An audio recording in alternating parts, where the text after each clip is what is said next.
sur Aloula et c'est le journal à la une ce soir. Le prince héritier d'Abu Dhabi, son Altesse, Cheikh Mohammed Ben Zayed Al Nahyan, commandant suprême adjoint des forces armées des Émirats arabes unis, a reçu hier à Abu Dhabi Aziz Akhnouch, chef du gouvernement, émissaire de Sa Majesté le roi Mohammed VI. Et puis, focus sur une tendance alimentaire qui s'installe, le manger bio. Accentué peut-être par la crise sanitaire, nous sommes nombreux et nombreuses à repenser nos façons de consommer. Un segment de niche qui commence à se démocratiser. C'est le grand format de cette édition. Et de l'art pour clore cette édition, ce soir, nous vous présenterons l'une des plus grandes expositions de l'année qui touche à sa fin. Pas moins de 85 artistes se sont joints à l'association INSAF. Un seul objectif, lutter chacun à sa manière contre les violences faites aux femmes et aux jeunes maltraités. Madame, Monsieur, bonsoir. Le prince héritier d'Abu Dhabi, son Altesse Cheikh Mohammed Ben Zayed Al Nahyan, commandant suprême adjoint des forces armées des Émirats arabes unis, a reçu hier à Abu Dhabi Aziz Akhnouch, chef du gouvernement, émissaire de Sa Majesté le roi Mohammed VI. Lors de cette audience qui s'est déroulée en présence de M. Nasser Bourita, ministre des Affaires étrangères, de la coopération africaine et des Marocains résidant à l'étranger, M. Akhnouch a transmis les salutations de Sa Majesté le Roi à son Altesse Cheikh Khalifa Ben Zayed Al Nahyan, président des Émirats arabes unis, et à son Altesse Cheikh Mohammed Ben Zayed Al Nahyan, ainsi que les vœux de santé et de bonheur de Sa Majesté à leurs Altesses et de davantage de progrès et de prospérité à l'État des Émirats arabes unis et à son peuple. De son côté, Cheikh Mohammed Ben Zayed Al Nahyan a chargé M. Akhnouch de transmettre ses meilleures salutations à Sa Majesté le Roi, exprimant ses souhaits de progrès et de développement constant pour le Royaume du Maroc et son peuple frère sous la sage conduite de Sa Majesté le Roi.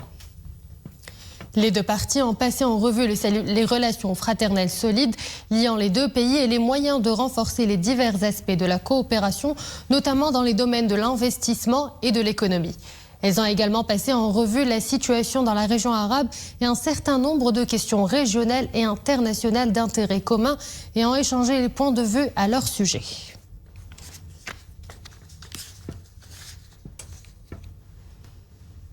Restant aux Émirats arabes unis, où le coup d'envoi des célébrations officielles de la Journée nationale du Royaume du Maroc à l'exposition universelle Dubaï 2020 a été donné ce matin, l'occasion de mettre en avant les atouts et les attractivités de notre pays et son engagement pour une vision mondiale au développement durable. Iman Ablou.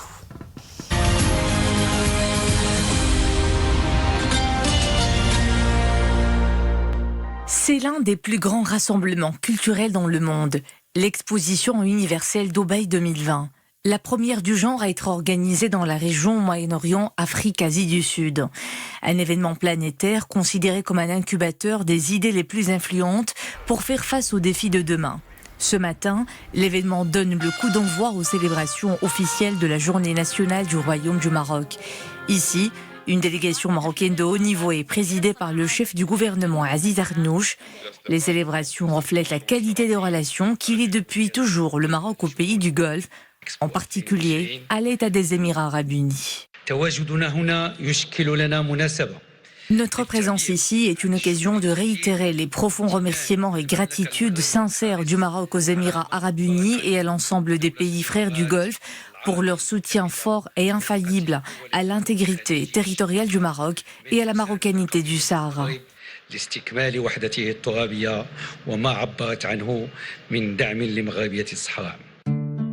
La célébration de la Journée nationale du Maroc, à laquelle participent aussi d'éminentes personnalités, est aussi l'occasion de mettre en avant les atouts et les attractivités du royaume, sa culture ancrée dans l'histoire et ses nombreuses réalisations, accomplies dans les domaines économiques, sociaux et scientifiques.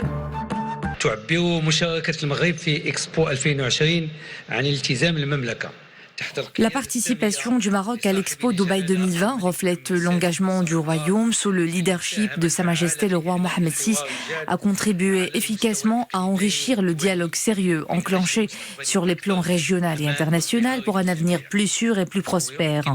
Le Maroc réaffirme sa volonté d'être partie prenante aux efforts consentis pour faire face aux défis mondiaux par une vision globale du développement durable.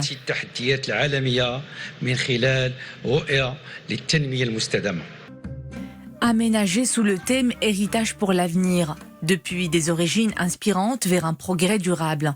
Le pavillon marocain offre à ses visiteurs une découverte des richesses et des traditions distinctives du royaume, un périple rétrospectif dans une histoire millénaire.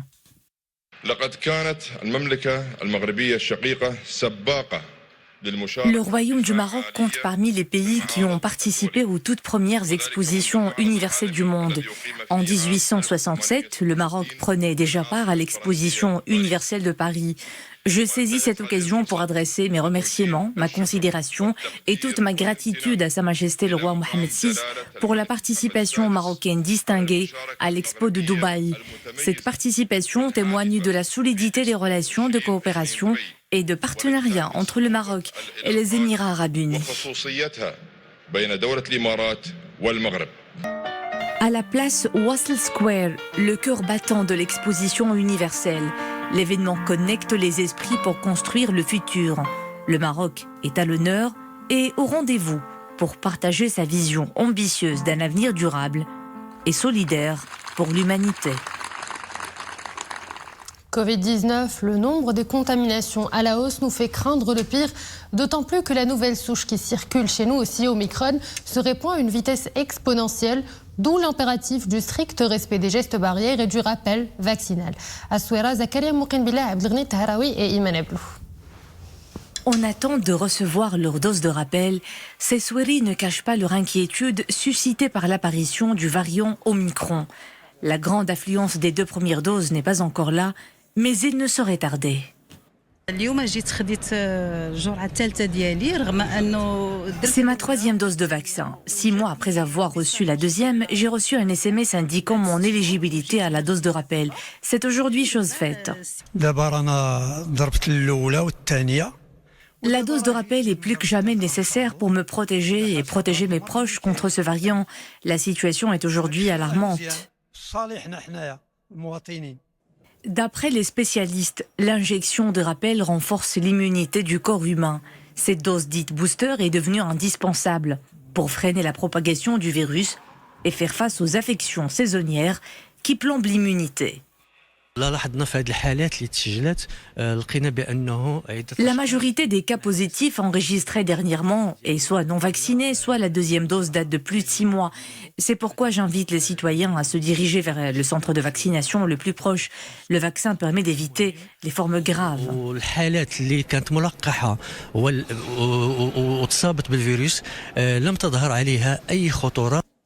Sur une semaine, le nombre total des nouveaux cas recensés au niveau national a bondi de 230 à 734 pour la seule journée d'hier. Faut-il le rappeler, seules les doses de rappel associées aux gestes barrières peuvent renverser la vapeur. Et justement, l'évolution de la situation épidémiologique redevient inquiétante. Durant les dernières 24 heures, 532 nouveaux cas ont été recensés et un seul décès.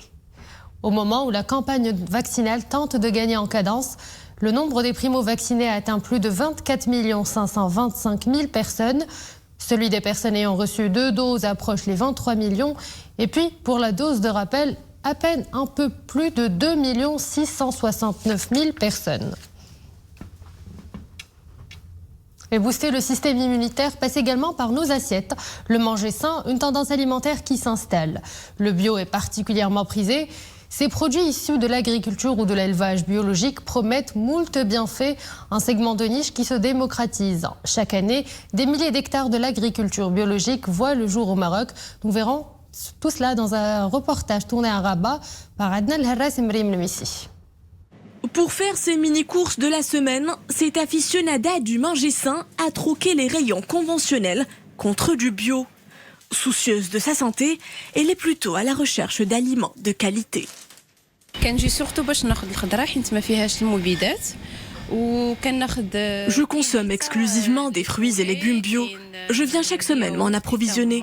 J'achète aussi de la volaille bio, des yaourts et des biscuits pour mes enfants. plein de trucs Des chips, du chocolat et même du café bio. Ici, tout est labellisé AB, agriculture biologique. Le très renommé sigle vert serait décidément gage de confiance chez la clientèle, rassurée de remplir son caddie d'aliments sains sans engrais chimiques.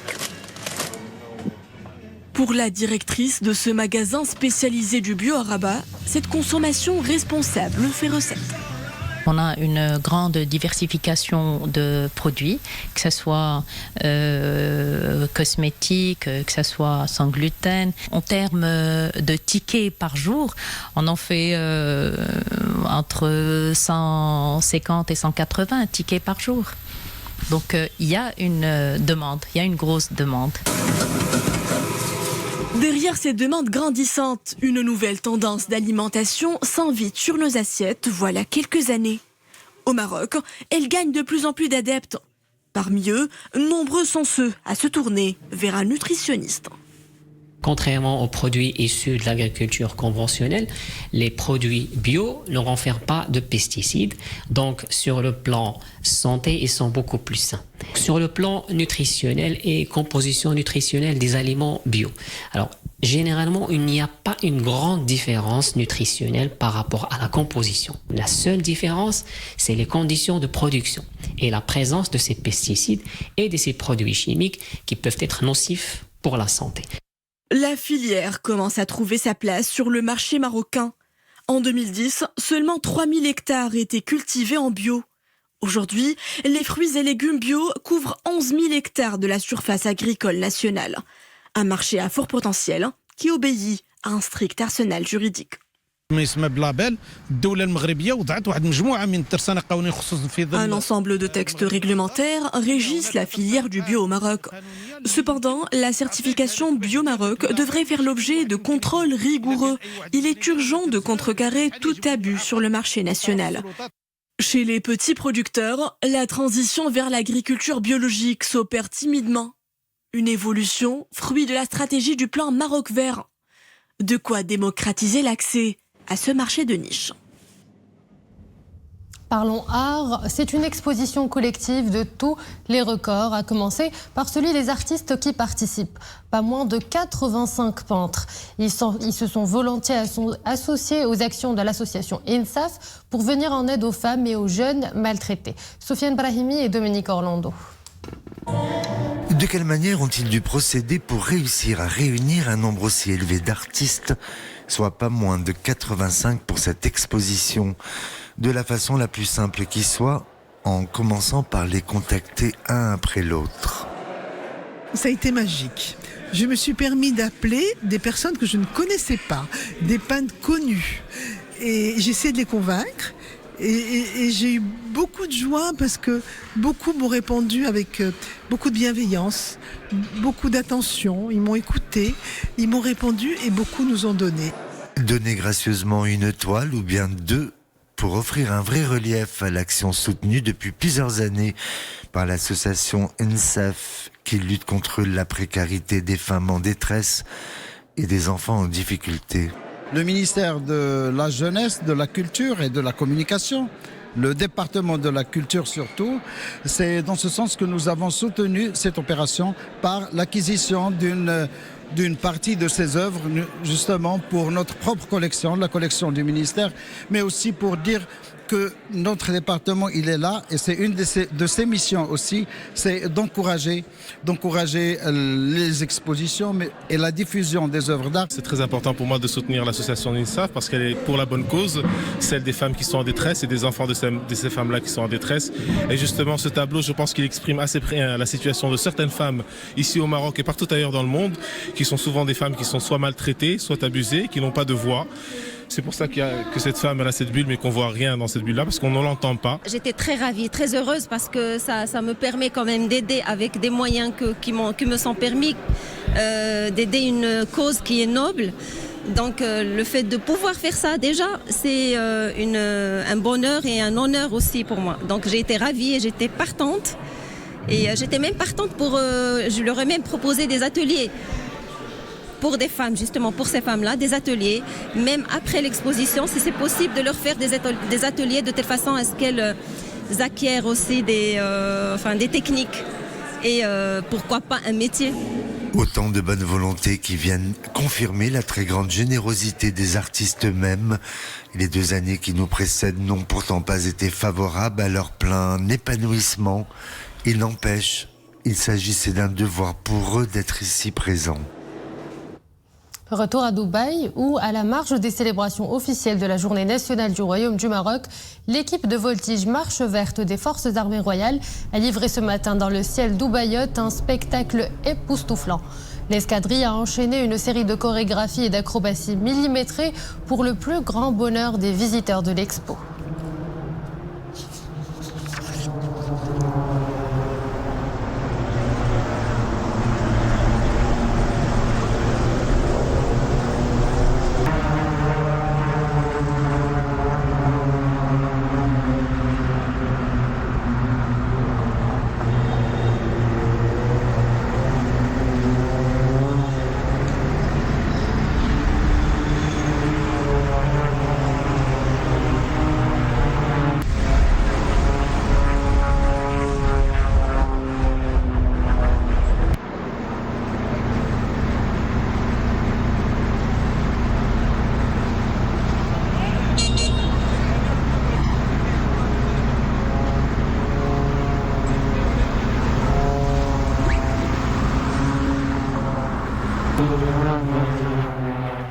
Toujours dans le cadre de ces festivités officielles à l'occasion de la Journée nationale du Maroc à Expo de Dubaï 2020, ce soir, Dubaï a vécu au rythme de 2 concerts de musique et de chants animés par la chanteuse marocaine Asma El Bnour et la mezzo-soprano marocaine Ahlima Mhamdi. Je vous laisse apprécier.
Et c'est sur ces rythmes que l'édition du dimanche touche à sa fin. Excellente soirée sur Al-Oula.